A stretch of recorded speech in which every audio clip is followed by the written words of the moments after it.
Kyoto Protocol dead or alive? Can the Durban Climate Change Conference resurrect the world's only legally binding agreement on curbing carbon emissions? Time is running out and the mood is pessimistic. This week on Environment, we're investigating what's really at stake. Coming up, the clock is ticking. Durban offers a last chance to decide the future of the protocol. We take a look at the chances of Kyoto Part 2. Next, heating up their habitat. French researchers use artificial means to test the effect of a warmer climate on different animal species. And finally, while one island disappears, another reappears. We head to the Ganges Delta, where climate skeptics claim the moving river is a natural part of life. Cities can and do play a large role in reducing carbon emissions, but they're also major emitters. In Paris alone, 3 million cars pass each day, and this sensor measures exactly how much pollution there is in the air. I'm joined by Arthur Depart from Air Paris. Bonjour. Bonjour. Can you tell me what is it exactly that you're measuring in here? We measure several air pollutants that affect health, including nitrogen dioxide and other polluting particles that are above permitted levels for roads in the Parisian area. And is there any link between what you're measuring in here and climate change and global warming? There is a link between the pollutants we monitor and greenhouse gas emissions. They have common sources such as road traffic, industry, and heating systems. But they have different effects. Greenhouse gases have a global effect, while air pollutants have a local effect on health. It's important to tackle both at the same time to reduce pollution and greenhouse gas emissions. Merci, Arthur. Of course, ideas to reduce our impact on the environment are on the agenda in Durban, but it's been overshadowed by the most pressing matter of the conference, whether to extend the Kyoto Protocol on curbing greenhouse gases. It's in Kyoto 1997 that the world finally adopts its first legally binding agreement on fighting climate change, hence its name, the Kyoto Protocol. Kyoto is a pact under which 37 industrialised nations and the European community agreed to reduce greenhouse gas emissions. Not all of the countries went on to ratify the document, notably the United States, at the time the world's largest polluter. The rest were assigned an emission target, aimed at limiting global warming to less than 2 degrees from pre-industrial levels. It meant slashing output by an average of 5% from 1990 before the end of 2012. Developing countries, on the other hand, were left to make cuts on a voluntary basis. Today it's voluntary commitments which are often even stronger than those from the countries obliged under the Kyoto Protocol, in particular China, Brazil and India. These are countries which try to do a lot. One day these commitments will have to become mandatory. The European community, armed with its robust green energy program and carbon trading scheme, is well on track to meet its Kyoto target.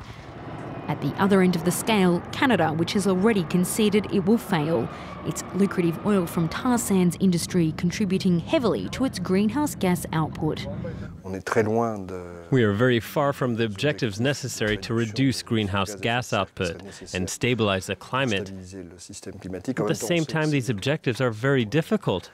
We're not at all in a stable situation with respect to our emissions. From this point of view, the protocol is not enough, but without it, would we be in a worse position? Probably. At a climate change conference in Cancun last year, environmentalists launched an appeal for leaders to give the protocol a second life.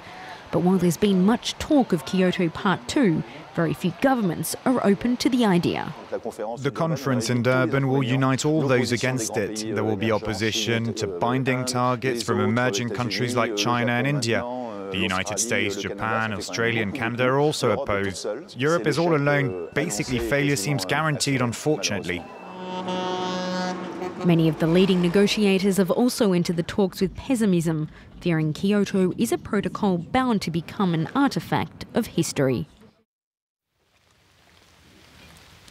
At this safari park just outside of Paris, there's a whole host of African animals clearly living outside their natural habitat. Life is obviously much colder for these elephants in France, but warmer temperatures are a much more serious problem for animals around the world. It's estimated that around 1 in 10 species could be on the brink of extinction by the end of the century because of global warming. Researchers in France have taken matters into their own hands by altering the temperature and monitoring the effect.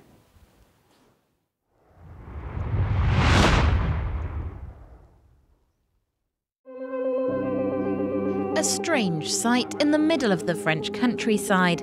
The Metatron, as it's known, is a series of linked cages filled with butterflies and lizards. Their every move is monitored by the scientists of this unconventional laboratory. We can control the climate in each of the 48 cages. We can modify the temperature, either by giving more or less shade, or by putting the sprinklers on. The animals react accordingly, either adapting to these new conditions or fleeing them. Their means of escape, long corridors linking the various cages. Migration as well as well-being and population numbers are all monitored on a regular basis. It can have a positive effect on reproduction, on breeding seasons, and the growth of the young. Scrutinised, measured and weighed, the slightest change is recorded.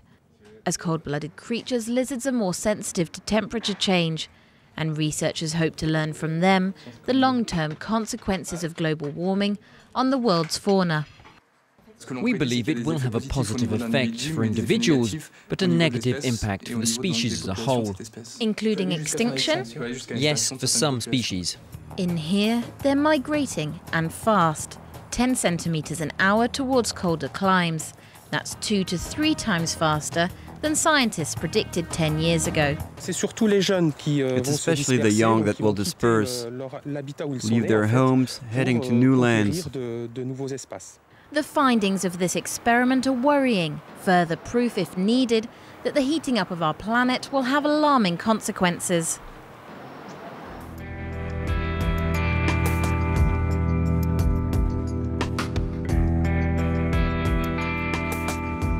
Here along the Seine in Paris, there's evidence of changing water levels over time. Imagine if you were here in 1910 when the water rose all the way to the top of this building. Well, Paris isn't really at risk of rising sea levels right now. Other tropical islands in the Ganges Delta appear to have at least temporarily disappeared. Climate skeptics say it isn't evidence of climate change, just a body of water constantly on the move.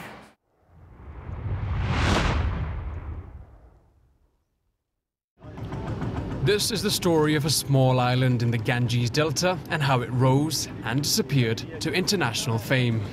Look, that's Lower Chara. In 2006, press around the world highlighted the plight of Lower Chara. It was a dramatic victim of climate change, the first island to have been completely submerged. In the 70s, 4,000 people lived here, but one by one, they all left. Niranjan Pramanik organised the original exodus from the island in 1972. He's brought us here today to show us a remarkable sight. The island that he spent more than half his life on is slowly re-emerging. At one time, there were trees here. There were people, there were houses. My house was swallowed by the water. Some other families stayed on, but eventually everything went under. So everyone had to leave the island, slowly, slowly, slowly. 110 families in the end. For the last few years, Lower Chara has been slowly rising through the water. Some have already begun to find subsistence on the island. It is an emphatic rebuttal to predictions that 20% of the islands in this delta will be submerged over the next 30 years. This oceanographer in Kolkata has consistently argued against those predictions. Tuhin Ghosh has used satellite images to study the Ganges for 17 years. Whenever we are going for the 2010 image, we are having the Lower Chara again emerging on the sea. This is a common thing whenever a lot of sediments are coming in the estuary, a lot of islands will disappear, a lot of islands will emerge. So why so many people talked about climate change? Because these are very simple to tell.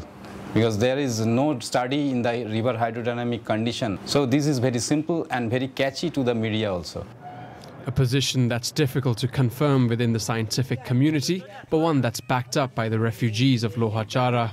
They no longer believe that climate change caused their island to disappear. They'd built the port of Haldia upstream from us. So that ships could access it more easily, they created a channel that diverted the current in our direction. That's what swallowed the island. We don't consider ourselves victims of climate change. For the moment, Lohachara is once again a sliver of sand fighting against the tide. But Tuhin Ghosh believes it could be ready for habitation within 20 years.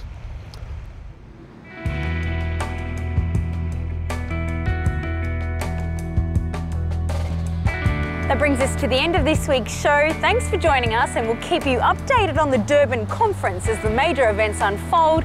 I'll see you next time.